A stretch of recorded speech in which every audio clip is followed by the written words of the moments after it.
Okay, ngayon naman ay ako'y maghuhugas ng plato. Tapos kumain, hugas na yung plato. Pero bago tayo maghugas ng plato, wala pa lang naman. Lalagyan natin. Sasalinan natin ng dishwashing liquid itong lalagyanan. Dispenser. Okay. Let's go. Muntik na. Okay. Balik lang natin. Okay. Ano? Sayang. Natapon. Okay. Now, susunod tayo maghugas ng plato. Oops, pusa natin ng konti. Oops, sobra. Ayan.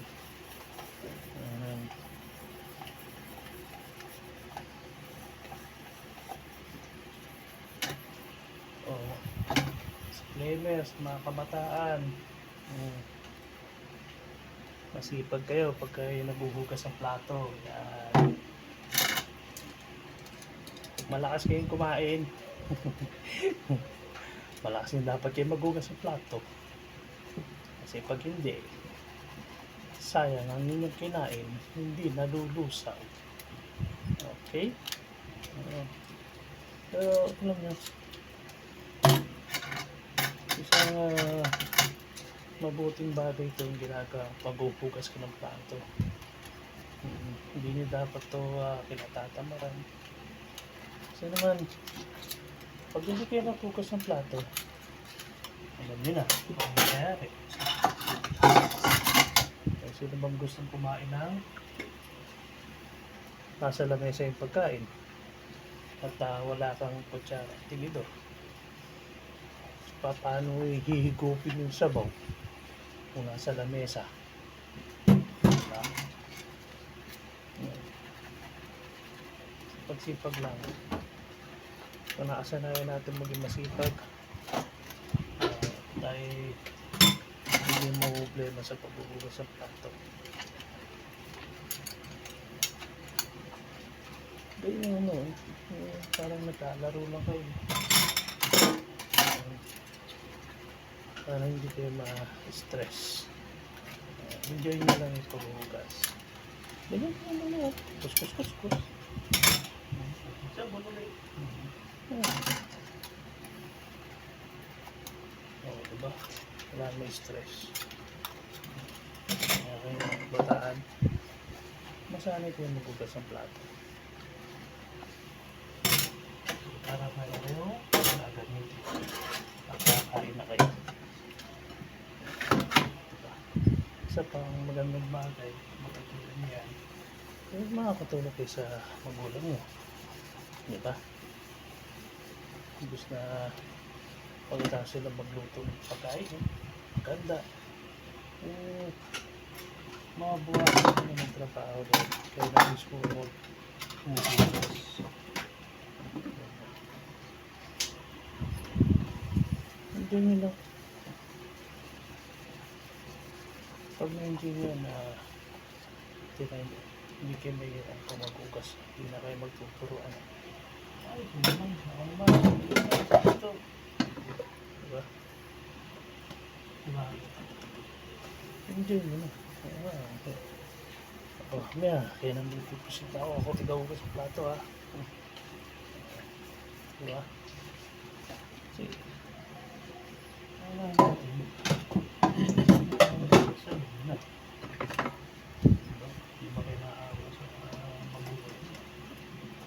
Sila nang nagluto, sila pa naghanda. Tapos sila pa rin maghuhugas ng plato. Diba? Kung marami kasi mga kabataan sabi nila, mahal ko magulang, mahal ko siya. Pala tayo na tumulong kayo. Kasi hindi yung bagay paghuhugas ng plato, ako na matutulong sa kanila. Bumasan yung kamp ng agod. Diba? Basta yung mga pwede nang gawin. Hindi bagay. Ayun na lang para matulungan yung magulang niya at nasabi niya totoo mahal niya yung magulang niya. Kasi magsabi na mahal ko yung magulang ko pero wala ka naman sa gawa. Kaya kung kumikilos, masaway ka na. Pag nagubad ka ng ganito, kakalat mo na. Diba? Kasi ang mahal ng magulang mo, hindi siya pahirapan. Hindi nakakalit yung mga damit mo, sa pasos mo. Diba? Nililipit mo sila sa malalagyan. Ngayon, doon natin papaginahin natin. Ito nga, mahal ng magulang. Diba? Simple bagay. Wow, pagdating ng tatay niya. Ano niya pagod na pagod? Oh, at hindi niya bigyan ng pawis, pamunas ng pawis. Bigyan ng kanilang tsinelas. Para mapagpahinga yung paa nila. Diba? Kaya kung ano yung mapapatunayan mo, mahal yung magulang mo. At may enjoy nila yung pagmamahal na sinasabi nyo sa kanila. Kasi, siyempre nito, mamatay magulang mo, bakit gusto mo? Kung si-express mo yung pagmamahal niya sa pagbibigay ng bulaklak sa punta niya, hindi. Hindi na kailangan yung bulaklak niya. Hindi na niya kailangan yung mamahal. Kapaho na nagkagayon dyan. Pagkapangan lang ng ukod dyan. O kaya mo, kung maganda, kung ginto yun, nakaano niya. Kuha pa magulang niya, dahil nawala na yung kanilang higaan. Kanilang himlayan, di ba? Maraming ganun eh. Pag malam ng mga ano eh, bubungkal yung babaw na sa kukunin ko ano yung mga kukulimbat nila na mga mahalagang bagay. Diba? Ayun natin ang take yun. Yung pera pa tayo ng tao tsaka yung magsisigaw na mahalang lang mo eh. Yung gano'n. Sinabi nyo naman. Ngayon pala, tumulong tayo. Alam po sila. Ngayon lang sinabi ko nagtulungan sila. Kailangan mo tumulong na. Tutulong kayo dahil mahal yung magulang na. Yung mga maraming nga nagsasabi na disclaimer lang sa mga magulang na sinasabi nila sa kanila na ano eh, malapit pang naloob. Diba? Ano yung sabihin sa anak na wala kayo utang na loob? Bakit ka ano? Hindi naman gusto ng mga suluhin mo ba sa tibig? Tandaan niyo yan. Mayroon ang gusto nila yan. Diba? So may kami gusto niya. Kayong dalawang mag-asawa. Kayo lang at nanay niya hindi kasama na. Tama ba? Ito lang yun. Diba? Sa totoo lang tayo. Never yung mga bata, yung mga anak nila. Gusto nilang sila sa mundo. Diba? Kayo, dahil sa pagmamahal nyo sa isa't isa, gumawa kayo ng desisyon na magkaroon ng anak. Kaya hindi kasalanan ng anak sila kaya wala silang utang na loob sa ating mga magulang. Ano ba? Ang i-claim natin sa ating mga magulang, i-claim ng mga magulang yung pagmamahal na itinanim natin sa kanila.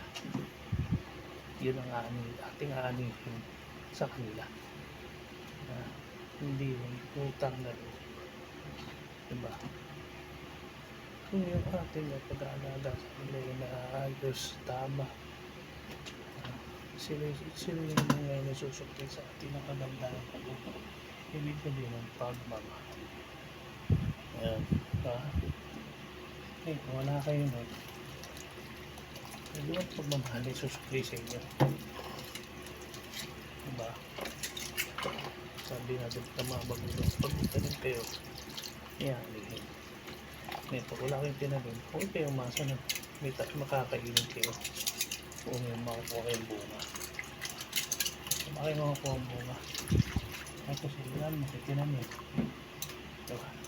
So, nagtatanim Saan nakakuha ng alon? Kaya pag hindi ka na ito, gusto na ako makakuha ng alon. Kaya nakatagpanan. Diba? Kahit sa mga kabataan. Kaya, kung hindi nila pinagbuti yung pag-aaral nila, at binigyan sila ng pagkakataon ng mga magulang nila na makapag-aaral sila, ay hindi kasalanan ng magulang. Kasalanan nila. Bakit ka mo? Yan, mga kulang yung magulang niya. Pabigyan ka ng pagkakataon mag-aaral. Hindi yung pagkakataon na makahalo sa school. Sa pagkasa ng ano ng bakpalo. Kayo yung mag-ano nun. Kayo yung magsasabi na magkilit ka rin. Diba? Ayun. Kaya nga mga bata, talagang mahalin niya yung magulang, kaya tayo na sa ating kayo. Kasi mga kapatid, mahal na. Basta nagmamahal ka, nakakita. Hindi mo itong mahal na lumababa sa ilo. Mahal ko yun ako. Isa nga, diba? Kadalasan, narinig mo. Pagkali nga nagbilipin na. Sama ko, tulak mo. Wala mo sumama. Tokpan. Kasi, mahal kita. Mahal kita. Pati ng mundo. Ginagawa niya magulang. Sinisigawan niya. Pinagdadaramatan niya ng pagkain. Ano ba? Lagi niya binabalo wala. Sinasalang siya. Jeans na mamaksa. Tapos sasabihin niya, makamay na ulan. Nalukong niya sarili niya. Dadama yung pag yung tao.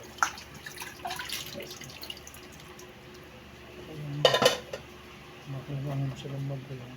Pagkita. Puro dagdag, puro sakita. Wala ka naman gawa. Tao siya. Yung mga totoo.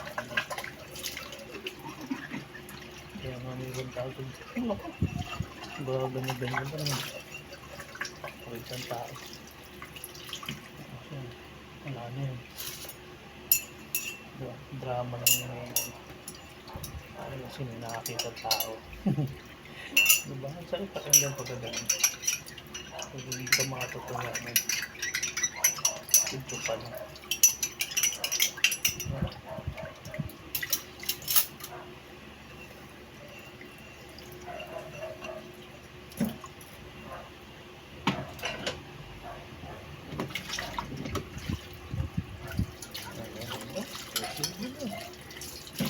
Tapos hindi lang mga tatlong oras na maghuhugas ng plato. Diba nga ay kahit sa maghuhugas ng plato kaya yung trabaho ay kaya nilang trabaho maghuhugas ng plato. Kaya tayo dito na sa bahay hindi tayo naghuhugas ng plato ng 8 hours. Mabilis yun. Pakita lang sa'yo. Hindi kayo magkatapos ng tao. Pagbugas ng plat. Ano? Ano yun? Ano kasi ito?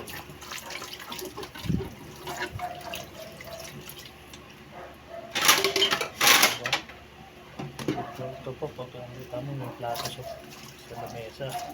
Ang ginagabi. Pwede mo sabihin, ako nagbugas yun. Diba? Hindi sila makapalag mo kasi hindi mo nila ikaw talaga ito. Pwede ka naman yung pag malaki. Diba? Sige nga, mahal mo ko sila. Yung mga kapatid mo kayo. Dahil kayo, ano sila? Nagas mo yung plato, pwede nila ko ito.